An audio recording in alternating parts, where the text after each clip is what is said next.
Okay so hello guys, welcome back to this channel. This is Sankalp Jauhari from IIT Kurukshetra. और अभी यार जे advance का result तुम्हारा आने वाला है, आज ही आ जाएगा। और इसके अलावा जो बच्चे जेई 24 की तैयारी कर रहे हैं उनके लिए भी टॉप 7 आईआईटीज में घुसने के लिए और सीएसई ब्रांच के लिए एग्जैक्टली कितने मार्क्स चाहिए होते हैं कैटेगरी वाइज। तो ये डिस्कशन हम लोग 2022 के हिसाब से करने वाले हैं, क्योंकि 2023 का रिजल्ट अभी आया नहीं है। जब रिजल्ट आ जाएगा तो डिस्कशन हम लोग 2023 के हिसाब से भी कर लेंगे। तो स्टार्ट करते हैं, वीडियो को बस एंड तक सुनते जाना। और पहले डिस्क्लेमर दे दूं, कुछ स्टूडेंट्स को पिछली बार ये टॉप 7 आईआईटीज मात्र 30 मार्क्स पर मिल गए थे। अब ध्यान से एंड तक सुनोगे तो मैं आपको बताऊंगा, और एक ऐसा तरीका भी बताऊंगा जिससे आप बिना जेई का एग्जाम दिए इनमें से एक आईआईटी के अंदर एडमिशन ले सकते हो। सब्सक्राइब बटन पे क्लिक कर लो, बेल आइकन को प्रेस कर लो और स्टार्ट करते हैं। इसलिए कर लो सब्सक्राइब बटन पे क्लिक, ताकि ऐसी वीडियो तुम्हारी फीड में आ जाए। ठीक है, चलो कर लो फटाफट से, तभी स्टार्ट करते हैं।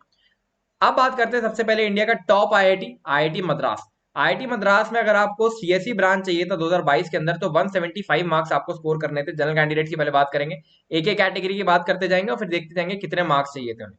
तो जनरल कैंडिडेट की पहले बात करेंगे। 175 आपकी रैंक आपको लेकर आनी थी। फीमेल के लिए 617 रैंक थी। लास्ट ब्रांच 8000 के आसपास गया था और फीमेल के लिए 14000 के आसपास गया था। ओशन इंजीनियरिंग लास्ट ब्रांच यहाँ पर गई थी। ठीक है, कैटेगरी वाइज यहाँ पर देखो मैंने ये सब लिख रखे हैं कि किसको कितने रैंक मार्क्स पे कितने रैंक आई थी। तो मैं अगर बात करूं, 100 के आसपास रैंक था जनरल कैंडिडेट के लिए सीएसई का। तो 100 के आसपास 250 मार्क्स सीएसई लेने के लिए मेल कैंडिडेट को स्कोर करने थे। अगर आप फीमेल हो तो फिर आपको 617 रैंक पर सीएसई मिली थी। तो उसके लिए आपको लगभग 180 के आसपास मार्क्स स्कोर करने रहे होंगे। ठीक, इसी प्रकार से अगर आपको लास्ट ब्रांच चाहिए था जो कि ओशन इंजीनियरिंग है, तो आपको 8000 के आसपास वो ओशन इंजीनियरिंग मिल गया। तो इसमें आपको मात्र 100 मार्क्स, 360 में से मैं बात कर रहा हूँ, अगर 100 मार्क्स एक जनरल कैंडिडेट स्कोर कर लेता तो उसको यहाँ की लास्ट ब्रांच ओशन इंजीनियरिंग मिल जाती। वहीं अगर आप फीमेल है और जनरल है तो फिर आपको यार यहाँ पर 13000 के आसपास स्कोर करना था, जो कि इससे भी कुछ कम रहा होगा। 80 या 70-80 नंबर के आसपास वो नंबर चला गया होगा। अब बात कर लेते हैं ओबीसी कैंडिडेट के लिए। अब ओबीसी कैंडिडेट के लिए अगर आप सीएससी चाहते हैं तो 88 रैंक आपको लेके आनी थी। ठीक है, एंड लास्ट ब्रांच यहाँ पर 3200 के आसपास गई थी, जो कि ओशन इंजीनियरिंग ब्रांच थी। एंड फीमेल के लिए लास्ट ब्रांच और भी नीचे 6000 के आसपास गई थी। अब कैटेगरी वाइज बात कर लेते हैं, मार्क्स की बात करते हैं। तो 300 रैंक पर आपको यहाँ पर सीएससी मिला था। 300 रैंक लगभग आप यहाँ पर देखोगे, 300 रैंक सॉरी 88 रैंक लगभग आपको कितने पे मिली है, 200 मार्क्स पे। तो 200 मार्क्स अगर कोई व्यक्ति स्कोर कर लेता ओबीसी कैंडिडेट, तो उसको सीएससी यहाँ पर मिल जाता। अब अगर हम लोग बात करते हैं कि लास्ट ब्रांच जो कि 3000 के आसपास गई थी यहाँ पर ओबीसी कैंडिडेट में, तो 3000 रैंक आप देख सकते हो, 100 से भी कम मार्क्स, लगभग कुछ 60-70 मार्क्स रहे होंगे। 60-70 मार्क्स अगर आप स्कोर कर लेते ओबीसी कैंडिडेट, तो आपको यहाँ पर आराम से लास्ट ब्रांच जो थी ओशन इंजीनियरिंग में मिल जाती। ठीक है, अब आ जाते हैं नीचे, ईडब्ल्यूएस कैटेगरी की बात कर लेते हैं। तो न्यूट्रल यानी मेल की हम लोग बात करें तो ईडब्ल्यूएस कैटेगरी में 60 रैंक पर आपको सीएससी मिल गया था और फीमेल को 272 रैंक पर। लास्ट ब्रांच 1300 के आसपास गया था मेल के लिए और 3000 के आसपास गया था फीमेल के लिए। मार्क्स की बात कर लेंगे तो सीएससी अगर आपको चाहिए था तो फिर आपको 200 प्लस लेके आने थे मार्क्स, या ईडब्ल्यूएस की रैंक हमने लिख रखी है। तो 200 प्लस आपको मार्क्स लेकर आने थे, लगभग 60 मार्क्स, 60 रैंक आपकी आई है 200 के आसपास मार्क्स पे। ठीक है, इसके अलावा अगर आपको लास्ट ब्रांच यहाँ पर चाहिए था जो कि 1300 के आसपास गया हुआ है, तो 1300 रैंक आप देख सकते हो कहां पर आई होगी, 100 से भी कुछ कम मार्क्स यानी 60-70 मार्क्स पर आपका आराम से 1300 रैंक आ गया होगा, जहां पर आपको इसका आईआईटी मद्रास का लास्ट ब्रांच मिल गया होगा। अगर आप फीमेल कैंडिडेट हो तो फीमेल कैंडिडेट के लिए तो वो नंबर और भी नीचे गया होगा, मेरे ख्याल से 60 मार्क्स से भी नीचे गया होगा। 55 के आसपास आप मार्क्स ले आती फीमेल कैंडिडेट ईडब्ल्यूएस में, तो आपको आराम से आईआईटी मद्रास मिल जाता। ठीक है, जो कि ओशन इंजीनियरिंग था लास्ट ब्रांच। अब बात कर लेते हैं एससी कैंडिडेट्स के लिए। एससी कैंडिडेट्स की हम लोग बात करेंगे तो 53 रैंक पर सीएससी मिला था और 1796 पर आपका लास्ट ब्रांच गया है। ठीक है, तो अगर हम लोग देखेंगे यार यहाँ पर रैंक वर्सेस मार्क्स से, तो लास्ट ईयर यार 50 रैंक अगर आपको स्कोर करना था, आपको 150 मार्क्स चाहिए थे। तो 150 मार्क्स अगर आप स्कोर कर लेते आपको आईआईटी मद्रास का सीएससी मिल जाता, अगर आप एक एससी कैंडिडेट है। इसके अलावा अगर आपको लास्ट ब्रांच ही लेना है, तो लास्ट ब्रांच आप देख सकते हैं 1796 पे गया, 1800 रैंक लगभग। तो 1800 रैंक आपकी कहां पर आती है, 1800 रैंक अगर आप मात्र 50 नंबर भी ले आते तो आपकी 1800 रैंक आ जाती, जहां पर आपको ओशन इंजीनियरिंग आके मिल जाती। एसटी कैंडिडेट की बात कर लेते हैं तो 24 मार्क्स, 24 रैंक पर यहाँ पर सीएससी गया हुआ और 87 फॉर फीमेल।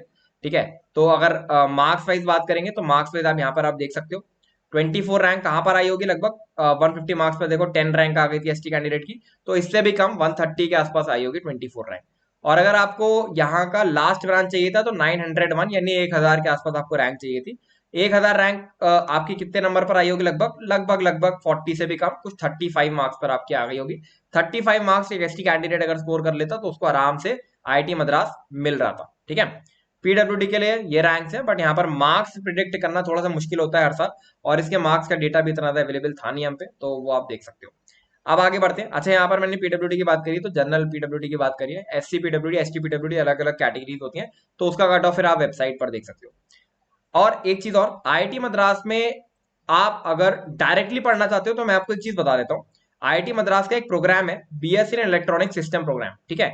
तो BSc in electronic system program basically वो डेटा साइंस का जैसे प्रोग्राम था उसी तरीके का है, लेकिन यहाँ पर थोड़ा सा डिफरेंस है, आप समझते जाना। सबसे पहले क्या है कि आपको एक चीज पता होनी चाहिए कि इंडिया के अंदर अब एक ह्यूज डिमांड आने वाली है चिप्स की। सैमसंग और निवीडिया जैसी कंपनीज है वो वर्ल्ड वाइड भी बूम कर रही है और इंडिया के अंदर भी अब सेटअप होने वाली है। तो आप ये समझ के चलो कि भाई आगे आने वाले सालों में कंप्यूटर साइंस जैसा बूम मिलने वाला है इस इंडस्ट्री को, इलेक्ट्रॉनिक्स इंडस्ट्री को। तो ये एक प्रोग्राम है जो कि आईआईटी मद्रास ऑफर करना स्टार्ट कर रहा है इस साल से ही, और ये ऑनलाइन और ऑफलाइन दोनों तरीके से चलेगा, ठीक है। अभी आप समझते जाना कैसे। तो सबसे पहले इसकी एलिजिबिलिटी क्या है, क्लास 12 के अंदर अगर आपके पास फिजिक्स और मैथ्स है तो आप एलिजिबल हो इस एग्जाम के लिए, आप अप्लाई कर सकते हो। आपको जेईई का एग्जाम देने की कोई भी जरूरत नहीं थी, ठीक है। यहाँ पर क्या होगा, जो कि यहाँ पर आपको लेक्चर्स, क्विजेज, असाइनमेंट्स ये सब मिलते हैं जो कि ऑनलाइन पोर्टल पर मिलते हैं, तो उसको आप अपने पेज से पढ़ सकते हो। बट लैब्स एंड एक्सपेरिमेंट्स अगर आपके हो रहे होंगे हर सेमेस्टर के अंदर तो वो आपके कैंपस में होंगे, एंड हर सेमेस्टर में 1 से 2 हफ्ते आपको कैंपस विजिट करना पड़ेगा। तो आपको भैया कॉलेज लाइफ का मजा भी मिल जाएगा। एक ईयर अगर आप इस कोर्स को फर्स्ट ईयर के एंड में भी छोड़ सकते हो तो आपको फाउंडेशन की डिग्री मिल जाएगी। अगर आप 2 साल के एंड में छोड़ दोगे तो आपको डिप्लोमा की डिग्री मिल जाएगी, और अगर आप 4 साल के एंड में छोड़ दोगे तो सिर्फ बीएस डिग्री आपको पूरी मिल जाएगी। इसके साथ में आईटी मद्रास का आईडी कार्ड भी आपको मिलेगा। फीस इसकी 6 लाख के अराउंड है।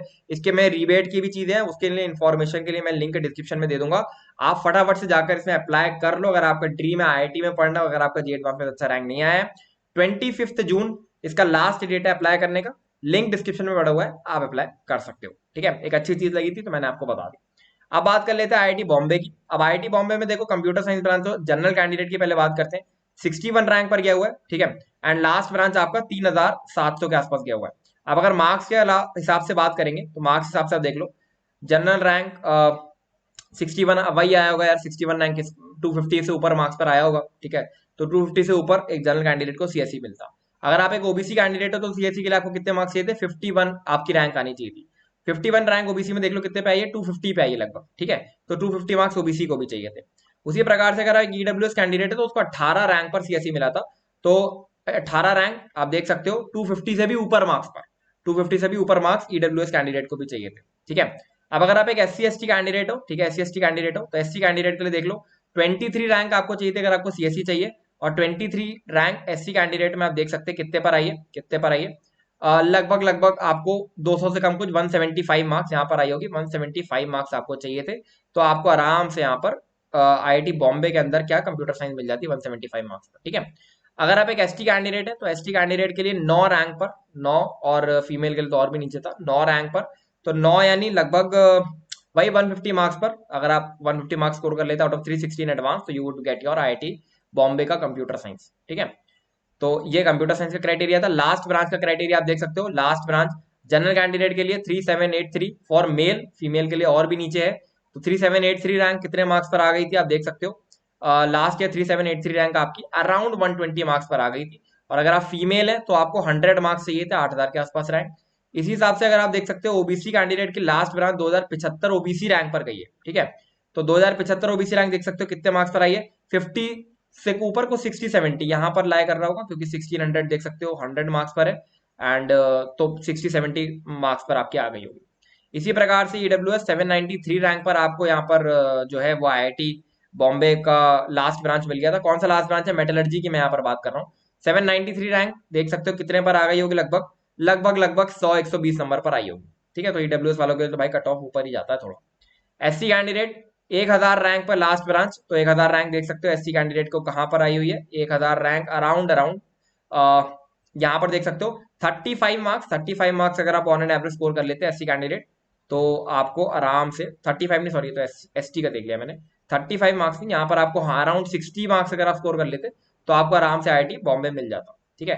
बट एसटी कैंडिडेट जो है, एसटी कैंडिडेट उनको 602 रैंक, यानी एसटी कैंडिडेट लगभग लगभग वही 45 से 50 मार्क्स स्कोर कर लेते तो आपको आराम से आईआईटी बॉम्बे में मेटलर्जी ब्रांच मिल जाती, ठीक है। फिर आईआईटी दिल्ली की बात कर लेते हैं। तो आईआईटी दिल्ली का सीएससी का कट ऑफ तो सिमिलर ही है भाई, जनरल कैंडिडेट को भाई 250 से ऊपर नंबर चाहिए होते हैं, ओबीसी कैंडिडेट को आराम से 200 से ऊपर, ईडब्ल्यूएस कैंडिडेट को आराम से 200 से ऊपर, एससी कैंडिडेट्स को 34 रैंक पे गई हुई है, तो आप ये मान के चल लीजिए लगभग 150 से 200 मार्क्स चाहिए था आउट ऑफ 360 2022 के अंदर। एसटी कैंडिडेट्स को अराउंड 150 मार्क्स चाहिए थे फॉर सीएससी। अब लास्ट ब्रांच की बात कर लेते हैं, तो लास्ट ब्रांच जनरल कैंडिडेट के लिए 5700 रैंक पर गई हुई है। 5700 यानी 6000 के आसपास रैंक लगभग। तो 6000 के आसपास का रैंक लगभग 120 मार्क्स पे आ गया था। तो अगर आप 120 मार्क्स स्कोर करते आप आईआईटी के अंदर घुस जाते 2022 के अंदर। पर अगर आप लड़की होते तो आप 12,000 तक गई हुई है भाई, देख लो यार, ठीक है। हम लड़के हैं ना, हमारे साथ ऐसे ही होता है। ओबीसी कैंडिडेट की बात करते हैं, 2972 रैंक पर आपका लास्ट ब्रांच गया हुआ है, जो कि टेक्सटाइल ब्रांच आईटी दिल्ली का। 9200 2972 रैंक देख सकते हो ओबीसी में कहाँ पर आई हुई है, कितने मार्क्स पर आई होगी लगभग। लगभग आई होगी आपकी वही 50-60 मार्क्स पर आई होगी, ठीक है। 50-60 मार्क्स पर आई होगी। 50-60 मार्क्स ओबीसी के लिए आपको चाहिए थे। अगर आप ईडब्ल्यूएस कैंडिडेट हो तो 976 रैंक यानी वही 100 नंबर के आसपास आपको चाहिए था, ठीक है। 100 नंबर से भी कम, कुछ 80-90 नंबर आपको चाहिए होंगे। अगर आप एससी कैंडिडेट हो तो एससी कैंडिडेट के लिए 1759 पर लास्ट ब्रांच गई हुई है। 1759 रैंक देख लो कितने मार्क्स पर आई होगी, ये एससी रैंक है, ठीक है। 1759 रैंक देखो कहाँ पर आई होगी, लगभग 50 नंबर पर। 50 नंबर अगर आप लेके आ जाते तो आपकी यहाँ पर एंट्री हो जाती। और एसटी कैंडिडेट 1093 वो भी 50 नंबर के आसपास का ही है, ठीक है। 50 नंबर अगर आप लेके आ जाते तो आपकी एंट्री यहाँ पर हो जाती। आईआईटी खड़गपुर की बात कर लेते हैं। अब आईआईटी खड़गपुर में लास्ट ब्रांच बहुत नीचे गई हुई है, क्योंकि एक यहाँ पर बहुत सारी और भी ब्रांचेस हैं। मैंने यहाँ पर जो लास्ट ब्रांच कंसीडर करी है वो करी है 5 ईयर का माइनिंग एंड सेफ्टी इंजीनियरिंग करके कोर्स है, जो कि एक्सट्रीम लास्ट में गया है, ठीक है। इसके अलावा अगर 4 ईयर की बात करोगे तो एग्रीकल्चर बहुत नीचे जाता है, उसका भी आप कट ऑफ चेक कर सकते हो। सीएसई वही जनरल कैंडिडेट के लिए 220 प्लस मार्क्स पर, ओबीसी डब्ल्यूएस के लिए 200 प्लस मार्क्स पर, ठीक है। एंड इसके अलावा एससी एसटी कैंडिडेट के लिए 150 से लेकर 200 मार्क्स के बीच में सीएसई गई हुई थी। अगर लास्ट ब्रांच की बात करेंगे, लास्ट ब्रांच जनरल कैंडिडेट के लिए 11,000 रैंक पर गई थी, मेल की मैं बात कर रहा हूँ, फीमेल के लिए 20,000 रैंक तक गई थी, ठीक है। तो देख सकते हो 11,000 रैंक आप अगर जज करोगे 100 नंबर से भी कम, अराउंड 60-70 मार्क्स। तो जनरल कैंडिडेट को भी 60 मार्क्स पर आईआईटी मिल गया था, अगर आप खड़गपुर की बात करोगे लास्ट ईयर, ठीक है। ओबीसी के लिए 4,000 रैंक, ओबीसी के लिए तो और भी नीचे गया होगा। ओबीसी के लिए देख सकते हो 4,000 रैंक कहां पर आई होगी भाई, 60-70 मार्क्स पर ही आई होगी, ठीक है। ईडब्ल्यूएस के लिए लास्ट ब्रांच क्या गई है, 1688 रैंक पर गई है। तो 1688 रैंक आप देख सकते हो कहां पर आई होगी, और भी नीचे वही 45 मार्क्स तक, सॉरी 60 मार्क्स तक आई होगी। तो 60-70 मार्क्स ऑन एंड एवरेज आपको चाहिए थे, चाहे आप जनरल हो, चाहे ईडब्ल्यूएस हो, चाहे आप एससी हो, ओ सॉरी ईडब्ल्यूएस हो, चाहे जनरल हो, चाहे ओबीसी हो। 60-70 मार्क्स पर आपको लास्ट ब्रांच मिल गया था। एससी क्या और एसटी कैंडिडेट्स के लिए तो भैया और मजे थे। तो देख सकते हो लास्ट ब्रांच 2000 रैंक पर गई हुई है एससी में। तो 2000 रैंक कितने पे आई थी, 40 मार्क्स पर आई थी, और कम 35 मार्क्स पर आई थी आपकी 2200 रैंक, ठीक है। एंड एसटी कैंडिडेट्स के लिए 1166 रैंक पर गई हुई है लास्ट ब्रांच। तो 1166 रैंक तो आप देख सकते हो कहां पर आई होगी, अराउंड वही 35 मार्क्स पर आई होगी। तो अराउंड 35 मार्क्स पर लास्ट ब्रांच यहाँ पर आपको मिल गया था, ठीक है। अब आईआईटी कानपुर की बात कर लेते हैं। कानपुर में जो लास्ट ब्रांच मैंने कंसीडर करी है दैट इज अर्थ साइंसेस। यहाँ पर भी सेम ही क्राइटेरिया, जनरल कैंडिडेट को 250 प्लस आपको मार्क्स चाहिए थे फॉर योर सीएससी ब्रांच।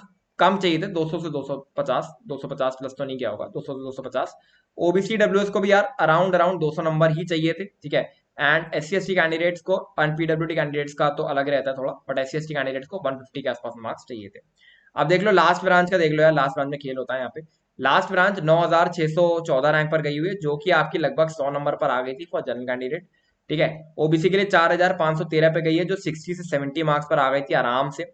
और फीमेल के लिए तो 8903 रैंक पर गई हुई है भैया, 8903 रैंक फीमेल ओबीसी। जरा देखना फीमेल ओबीसी में 8903 रैंक कहां पर आई हुई है। तो आप देखोगे कि 8903 रैंक, इनसे भी अराउंड मतलब 50 नंबर से ऊपर 40 नंबर पर आपको आराम से, सॉरी 50 से ऊपर 60 नंबर पर आपको आराम से, अगर आप फीमेल कैंडिडेट तो आपको वो मिल जाता है, ठीक है। ईडब्ल्यूएस के लिए भी लगभग 60-70 मार्क्स पर ही लास्ट ब्रांच गई हुई थी, ठीक है।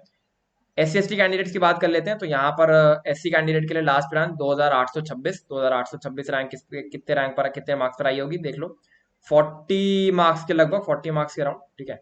तो हाँ यहाँ पर क्या 35 से 40 मार्क्स आपको लास्ट ब्रांच में जाने के लिए चाहिए थे, that was earth sciences, right. IIT Roorkee की बात कर लेते हैं। तो ये आपको कट ऑफ स्क्रीन पर दिख रही होगी। यहाँ पर मैंने जो लास्ट ब्रांच कंसीडर करी है वो फिजिक्स है। यहाँ पर भी क्राइटेरिया काफी कुछ पिछले ही जैसा ही है, बिल्कुल रैंक्स आप देख सकते हो ऑलमोस्ट सिमिलर ही है लास्ट कॉलेज जैसी। तो यहाँ पर भी जनरल कैंडिडेट को 200 के अराउंड नंबर चाहिए थे फॉर सीएससी। ओबीसी डब्ल्यूएस को जो है वो अराउंड 170 से 200 चाहिए थे। एंड यहाँ पर जो एससी एसटी कैंडिडेट्स हैं उनको 140 से 150 मार्क्स चाहिए थे, तो आपको आराम से यहाँ पर सीएससी ब्रांच मिल जाता। अगर आप लास्ट ब्रांच की बात करेंगे, लास्ट ब्रांच आईआईटी रुड़की का जो है वो अराउंड जनरल कैंडिडेट के लिए मेल के लिए लगभग आपका गया होगा 100 मार्क्स के अराउंड, एंड फीमेल के लिए और भी नीचे अराउंड 80 मार्क्स पे गया होगा। ओबीसी डब्ल्यूएस ओबीसी वालों के लिए यार देख सकते हो वही क्राइटेरिया है, अगर आप मेल है तो भैया वही 70-80 मार्क्स पर, और फीमेल है तो और भी कम 60 के आसपास गया होगा। ईडब्ल्यूएस के लिए भी सिमिलर ही है जो ओबीसी के लिए गया था। एससी कैंडिडेट्स के लिए और वही 35 से 40 मार्क्स आपको चाहिए थे, तो अगर आप आराम से आईआईटी रुड़की के अंदर एडमिशन ले लेते। आईआईटी गुवाहाटी की बात कर लेते हैं, बहुत ही खूबसूरत college, bio sciences last branch मैंने कंसीडर करी है। इसका भी यार कट ऑफ काफी कुछ पिछले कॉलेज जैसा ही है, ठीक है। यहाँ पर भी 200 मार्क्स चाहिए थे आपको अराउंड फॉर सीएससी के लिए, ओबीसी डब्ल्यूएस को 170 से 200, एंड एससी एसटी कैंडिडेट को अराउंड अराउंड आपको 130 से 140 मार्क्स लेकर आने थे आउट ऑफ 360, तो आपको यहाँ का सीएससी मिल जाता। लास्ट ब्रांचेज आप देख सकते हो काफी नीचे नीचे गई हैं, और पिछले वाले कॉलेज की तरह ही जनरल कैंडिडेट को वही अपने 80 से 100 मार्क्स, ओबीसी डब्ल्यूएस को अराउंड अराउंड 60 से 70 marks, and SC ST candidate को आराम से यार 30 to 40 मार्क्स पर आईआईटी मिल गया था। आई होप ये वीडियो आपको पसंद आया होगा। ऐसे और वीडियोस के लिए हमारे चैनल को आप सब्सक्राइब कर सकते हो। अपने टारगेट आईआईटी को नीचे कमेंट करो। This is all from my side, single जॉरी signing off.